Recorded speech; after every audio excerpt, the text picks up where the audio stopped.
Price Lord. கர்த்தருடைய நாமம் மகிமைப்படுவதாக. கடந்த 2 வாரங்களாக நம்ம ஏசாயா தீர்க்கதரிசியுடைய சில முக்கியமான காரியங்கள நம்ம வேதத்திலேருந்து படிச்சோம். தீர்க்கதரிசனம் என்றால் என்ன? தீர்க்கதரிசினா யாரு? அடுத்து தீர்க்கதரிசிகளுடைய வகைகள் என்னென்ன? அடுத்து வந்து ஒரு 9 காலங்கள் வந்து படுது. எந்த காலங்கள்ல தீர்க்கதரிசிகள் வந்து உருவானார்கள் அப்படின்றதும், தீர்க்கதரிசி தேவனுடைய சத்தத்தை எப்படி கேட்பார் அப்படின்றத குறித்து படித்தோம்.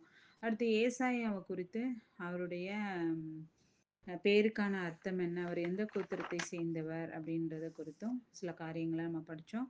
அடுத்து ஓல்ட் டெஸ்டமெண்ட், அதாவது பழைய ஏற்பாட்டுல ஏசாயா புத்தகத்தை குறித்து என்னென்ன காரியங்கள் சொல்லப்பட்டிருக்கு? புதிய ஏற்பாட்டுல யார் அதிகமான ஏசாயா தீர்க்கதரிசன புத்தகத்தை அதிகமாக சொன்னார்கள்? இயேசு கிறிஸ்து, அப்போஸ்தலர்கள், இப்படி பல காரியங்கள நம்ம ஏசாயா புத்தகத்தை குறித்து சில காரியங்கள நம்ம படிச்சோம். இன்றைக்கும் கூட இந்த வாரங்கள்ல நம்ம ஏசாயாவிடத்திலிருந்து சில நல்ல குணநலங்கள், அவருடைய கேரக்டர்ஸ், என்னென்ன கேரக்டர்ஸ் வந்து அவருடைய எழுத்துல வந்து தெரியுது அப்படின்றத நம்ம பார்க்கலாம். இந்த புத்தகத்தை எழுதினது ஏசாயா தீர்க்கதரிசி தான் அப்படின்றது நமக்கு நன்காகவே தெரியும். இந்த புத்தகத்தை குறித்து ஒரு முன்னுரை நான் சொல்லிடுறேன்.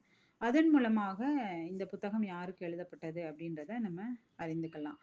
ஏசாயா புத்தகம் பார்த்தோம்னா 1லிருந்து 66 அதிகாரங்கள் கொண்டு இருக்கிறது. இதுல 1லிருந்து 39 அதிகாரம் வந்து நியாய தீர்ப்பு குறித்ததான காரியங்கள சொல்லியிருக்குது. 40வது அதிகாரத்திலிருந்து 66 அதிகாரம் வரை வந்து எதிர்கால மீட்பை குறித்ததான காரியங்கள இந்த புத்தகத்துல வந்து இருக்குது. அப்புறம் இந்த புத்தகத்துல வந்து பார்த்தோம்னா, என்னென்ன செய்தி, பொதுவா என்ன செய்தி இருக்குது அப்படின்னு வந்து பார்த்தோம்னா, பரிசுத்தத்த குறித்து இருக்குது. தேவனுடைய நியாய தீர்ப்பு இருக்குது. தேசத்தினுடைய அழிவு குறித்து சொல்லப்பட்டிருக்கிறது. அப்புறம் சிறையிருப்பு சொல்லப்பட்டிருக்கிறது. மனம் திரும்புதல், அவர்களை மீட்கிறது, ஆறுதல் கொடுக்குது. அடுத்து ஆறுதலின் செய்திகள் கொடுத்திருக்கு. நம்பிக்கையின் செய்தி கொடுத்திருக்கிறது. கடைசியாக மேசியாவுடைய ஆட்சியுடைய காலத்த குறித்ததான காரியங்கள பொதுவா இந்த புத்தகத்துல 66 சாப்டர்லயும் சொல்லப்பட்டிருக்கு. இந்த புத்தகத்துல உள்ள முக்கிய வசனங்கள்னு நம்ம எடுத்துக்கொண்டோம்னா, 6ஆம் அதிகாரம் 8வது வசனம். ஏசாயா 6ஆம் அதிகாரம் 8வது வசனம். இது வந்து பார்த்தோம்னா, "யாரை நான் அனுப்புவேன்? யார் நமது காரியமாய் போவான்? என்று உரைக்கிற ஆண்டவருடைய சத்தத்தை கேட்டேன். அதற்கு நான், இதோ அடியேன் இருக்கிறேன், என்னை அனுப்பும் என்றேன்." இதுதான் வேத வல்லுனர்கள் ரொம்ப ரொம்ப முக்கியமான வசனமா சொல்றாங்க. ஏன்னா, இப்படி ஒரு காரியத்தை ஏசாயா சொல்லலைன்னா, நமக்கு ஏசாயா புத்தகமே கிடைச்சிருக்காது. ஏசாயா வந்து தன்னை ஒப்புக்கொடுத்து, "ஆண்டவரே என்னை பயன்படுத்தும்" அப்படின்னு சொல்லும்போது கர்த்தர் ஏசாயாவையும் பயன்படுத்துறத நம்ம பார்க்க முடிகிறது. அப்ப ஏசாயாவுடைய அந்த தாழ்மை குணம், ஒரு புத்தகத்தை, ஒரு தீர்க்க தரிசனம், அந்த புத்தகம் முழுவதும் நீங்க பார்த்தீங்கன்னா, அநேக தீர்க்க தரிசனங்களும், ஆ நிறைவேறிய தீர்க்க தரிசனங்கள் அநேகம், நிறைவேறாத தீர்க்க தரிசனங்கள், எதிர்கால குறித்ததான காரியங்கள் நெறைய மத்த புத்தகத்தை காட்டிலும் இந்த புத்தகம் மிக மிக விசேஷித்ததாகவும், தீர்க்கதரிசியை குடும்பமாய் பயன்பட்ட ஒரு புத்தகமா இருக்கிறத நம்ம பார்க்க முடிகிறது. அப்ப வேத வல்லுனர்கள் 6ஆம் அதிகாரம் 8வது வசனத்தையும், 53ஆம் அதிகாரம் நமக்கு எல்லாமே தெரியும். ஏசாயா 53ஆம் அதிகாரம் கிறிஸ்துவுடைய பாடு மரணங்கள். அதுல 5வது வசனம் வந்து மிக முக்கியமான வசனமா சொல்றாங்க. "நம்முடைய மீறுதல் நிமித்தம் அவர் காயப்பட்டு, நம்முடைய அக்கிரமங்கள் நிமித்தம் அவர் நொறுக்கப்பட்டார். நமக்கு சமாதானத்தை உண்டு பண்ணும் ஆக்கினை அவர் மேல் வந்தது. அவருடைய தழும்புகளால் குணமாகிறோம்." இத கூட பேதுரு வந்து மேற்கோள் காட்டினத நான் அன்னைக்கு கடந்த வாரத்துல நான் படிச்சு காமிச்சேன். அப்ப இந்த 2 வசனங்கள், ஏசாயா 6ஆம் அதிகாரம் 8வது வசனமும், இப்ப 53ஆம் அதிகாரம் 5வது வசனம், இந்த 2 வசனமும் மிக மிக முக்கியமான வசனங்களா சொல்லப்படுகிறது. இத வந்து சரித்திர ஆராய்ச்சியாளர்கள் இப்படி சொல்றாங்க. அடுத்து இந்த புத்தகத்தை வந்து ஏசாயா தான் எழுதியிருக்கிறாரு அப்படின்றதுக்கு 2 ஆதாரம் கொடுக்கப்பட்டது. அ என்ன ஆதாரம் அப்படின்னா, முதலாவதான ஏசாயா 1:1லேயே அது சொல்லப்பட்டிருக்கும். அதே மாரி ஏசாயா 2ஆம் அதிகாரம் 1வது வசனத்திலேயே இந்த புத்தகத்தை எழுதினது ஏசாயா தான் அப்படின்றது நமக்கு ஒரு ஆதாரமா இருக்கு. அடுத்து இது வந்து வேதத்துல 23வது புத்தகம் இந்த புத்தகம். இதுல அதிகாரங்கள் 66 அதிகாரங்கள் இருக்குது. இதுல வசனங்கள்னு எடுத்துட்டோம்னா 1292 வசனங்கள் வந்து இதுல இருக்கிறத நம்ம பார்க்குறோம். அடுத்து இதனுடைய செய்திகள் வந்து பார்த்தோம்னா 71 செய்திகள் வந்து இந்த ஏசாயா புத்தகத்துல இருக்குது. இதுல வந்து நிறைவேறிய தீர்க்கதரிசனங்கள், ஏற்கனவே நிறைவேறிய தீர்க்கதரிசனங்கள் 395 நிறைவேறிய தீர்க்கதரிசனங்கள் இருக்குது. இன்னும் நிறைவேறாத தீர்க்கதரிசனங்கள் எத்தன அப்படின்னு வந்து பார்த்தோம்னா, 634 நிறைவேறாத தீர்க்கதரிசனங்கள் இருக்குது. இதுல கேள்விகள் இந்த புத்தகத்துல அநேக கேள்விகள் இருக்குது. 101 கேள்விகள் வந்து கேள்விகளா கேட்கப்பட்டிருக்குது. அடுத்து இதுல வாக்குத்தத்தங்கள் மட்டும் பார்த்தோம்னா, 120 வாக்குத்தத்தங்கள். இதெல்லாம் வந்து நீங்க வந்து இந்த ஓல்ட் டெஸ்டமென்ட் சர்வே பழைய ஏற்பாடு ஆய்விலே இது குறித்ததான நெறைய காரியங்கள படிச்சிருப்பீங்க. இப்ப நம்ம இந்த புத்தகத்த தொடங்குவதற்கு முன்பதாக, இது ஒரு முன்னுரையாக இது கொடுக்கப்பட்டிருக்கு. அப்புறம் இந்த புத்தகத்துல வந்து பார்த்தீங்கன்னா, 2 தேசங்கள் இவங்க அண்டை தேசமா இருக்கிற எகிப்து, அசீரியா. இப்படி 2 பக்கத்து தேசங்களை குறித்ததான காரியங்கள் ஏசாயா புத்தகத்துல அதிகமா இருக்கும். அடுத்து இந்த தீர்க்கதரிசன புத்தகத்துல பொதுவா 5 செய்திகள் வந்து முக்கியமா சொல்லப்படுது. என்னென்ன செய்திகள் அப்படின்னு வந்து பார்த்தோம்னா, தேவனுடைய அன்பு வந்து சொல்லப்பட்டிருக்கும். அடுத்து ஜனங்களுடைய பாவங்கள், எவ்வளவு பாவங்கள். இந்த புத்தகத்த நீங்க எடுத்து படிச்சு பார்த்தீங்கன்னா, ஏகப்பட்ட பாவங்கள ஆண்டவர் அப்படியே வெளிப்படையா நீங்க வந்து மற்றவங்களிடத்திலிருந்து இவ்வளவு பாவங்களை நீங்க கற்றுக்கொண்டீங்க அப்படின்றத ஒவ்வொன்றா ஆண்டவர் வந்து தெளிவா தீர்க்கதரிசி மூலமா வெளிப்படுத்துறத நம்ம பார்க்க முடியும்.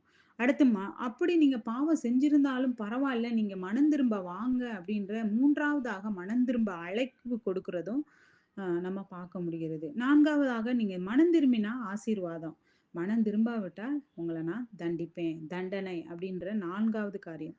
5வதாக பார்க்கும்போது, நீங்க உங்களுடைய மீட்பின் ஆசீர்வாதங்கள கர்த்தர் வந்து சொல்லுவாரு. அப்ப இந்த தீர்க்கதரிசன புத்தகத்துல 5 முக்கியமான செய்திகள் இருக்குது. முதலாவது நம்ம தேவனுடைய அன்ப பார்க்கிறோம். தேவன் அவர்களை எவ்வளவு நேசிக்கிறாரு அப்படின்றத வந்து நம்ம பார்க்கிறோம்.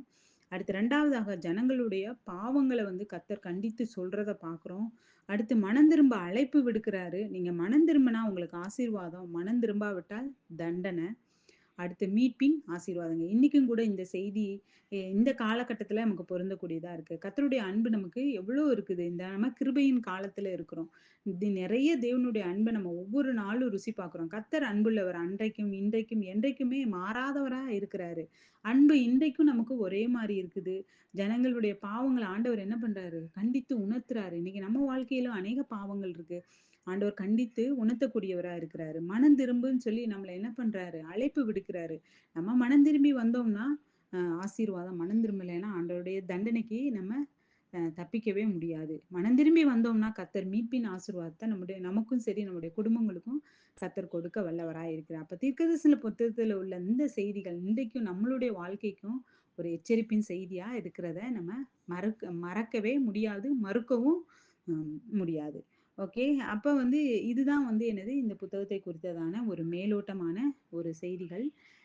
முதலாவதாக இந்த ஏசாயா அவரிடத்திலிருந்து ஒரு நல்ல கேரக்டர் அப்படின்னு வந்து நம்ம பார்த்தோம்னா, ஏசாயா வந்து ஒரு ஆழமான ஆன்மீக பார்வையாளர். அவர் வந்து கடவுளின் பார்வையில கடவுள் சொல்லுகிற காரியங்கள ஏசாயா மக்களுடைய பாவ நிலைய பார்க்கிறத நம்ம பார்க்க முடியும். அப்ப முதலாவது அவரிடத்தில் இருந்த ஒரு நல்ல குணம் என்ன அப்படின்னா, ஒரு ஆழமான ஆன்மீக பார்வையாளர். இதுக்கு நான் ஆதாரமா நான் சொல்ற வசனம் வந்து என்னன்னா, 1ஆம் அதிகாரம் 2, 3 வசனத்த நீங்க வாசித்தீங்கன்னா, மிக மிக வேதனையா இருக்கும்.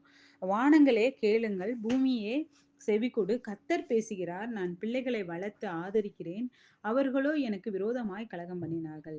இப்போ வந்து கர்த்தர் வந்து யார்ட்ட பேசுறாரு தெரியுமா? வானங்கள்ட்ட பேசுறாரு. ஏன் வானங்கள்ட்ட பேசுறாரு அப்படின்னு இந்த கொஸ்டின் நம்மளுக்குள்ளயே நம்ம கேட்டுக்கிட்டோம்னா, மக்கள் வந்து ஆண்டவரிடத்துல பேசுறதில்ல. ஆண்டவர் பேசுறத மக்கள் வந்து கேட்கல. அதனால தான் கர்த்தர் யார பார்த்து பேசுறாரு? வானங்கள பார்த்து. "வானங்களே கேளுங்கள், பூமியே செவி கொடுங்க. நான் என் பிள்ளைய வளர்த்து நான் என்ன பண்ணேன்? ஆதரித்தேன். அவர்களோ எனக்கு விரோதமாக கலகம் பண்ணினார்கள்." அப்படின்னு சொல்லி அங்கலாய்க்கிறத ஏசாயா தீர்க்கதரிசி எழுதியிருக்கிறத நம்ம பார்க்க முடியாது. கர்த்தருடைய அந்த வேதனைய அவர் என்ன பண்றாரு? ஏசாயா அவருடைய ஆன்மீக பார்வையில அவர் சொல்றத நம்ம பார்க்க முடியும். 3வது வசனத்த நம்ம வாசித்தோம்னா, "மாடு தன் எஜமானையும், கழுதை தன் ஆண்டவனின் முன்னணைய அறியும். இஸ்ரவேலோ அறிவில்லாமலும், என் ஜனம் உணர்வில்லாமல் இருக்கிறது." மாடு கூட தன் எஜமான வந்து அறியுமாம்.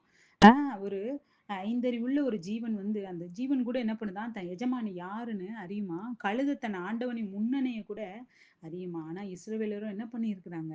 அறிவில்லாமலும் என் ஜனம் உணவில்லாமலும் இருக்கிறது என்று. அப்ப இது கர்த்தருடைய ஒரு அங்கலாய்ப்பு. மக்களுடைய பாவ நிலைய ஏசாயா வந்து அந்த ஆன்மீக பார்வையில எழுதியிருக்கிறத நம்ம பார்க்க முடிகிறது. அப்ப ஏசாயா வந்து ஒரு ஆழமான ஆன்மீக பார்வையாளர். இவருடைய முதலாவது ஒரு குணம் இந்த அதிகாரத்துல அவரிடத்துல நெறைய நல்ல நல்ல குணங்கள் இருக்கு. நான் வந்து எல்லாத்தையும் சொன்னோம்னா நமக்கு பைபிள் ஸ்டடி பத்தாது.